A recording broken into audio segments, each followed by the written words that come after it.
వీక్షకులకి నమస్కారం. ఇటీవలి కాలంలో ఆదిలాబాద్ జిల్లాలో ఉండే మెస్రం రుక్మాబాయి అనే గిరిజన మహిళ మరణించింది.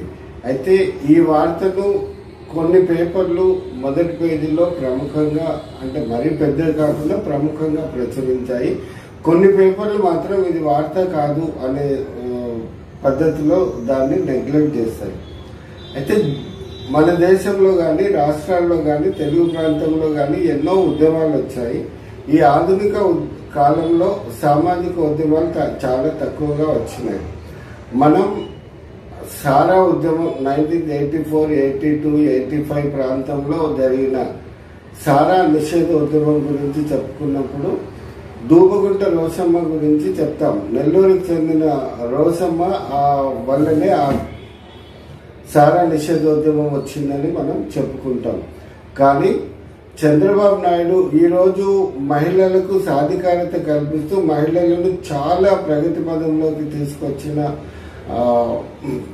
పొదుపు సంఘాలు ఏర్పాటుకు స్ఫూర్తిమంతంగా ఉన్న మెస్రం రుక్మాబాయి గురించి మాత్రం చాలా మనం చెప్పుకోకపోవడం, అసలు విస్మరించడం అనేదే కొంచెం బాధాకరమైన విషయం. మెస్రం రుక్మాబాయి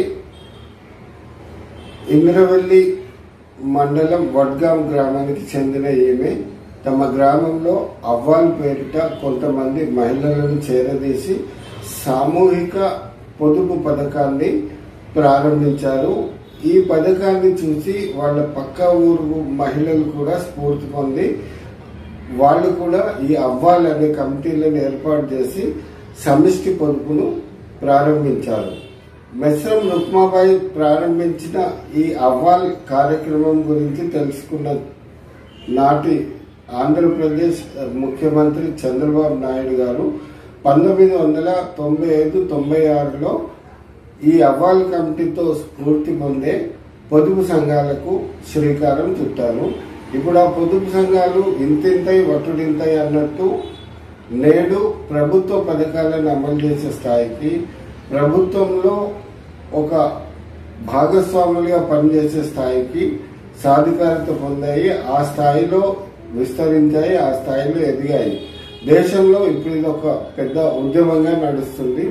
ఇంత పెద్ద ఉద్యమానికి స్ఫూర్తిగా నిలిచిన మెస్రం రుక్మాబాయిని మీడియా విస్మరించడం అనేది విషాదకరమైన విషయమని మనం చెప్పుకోవాలి. ఇలాంటి పొరపాట్లు భవిష్యత్తులో అయినా జరగకుండా నిజమైన ఉద్యమకారులకు, నిజమైన సమాజ మార్పు కోసం కృషి చేసిన వాళ్లకు తగిన గుర్తింపునిస్తే బాగుంటుందని నేను అభిప్రాయపడుతున్నాను. Thank you.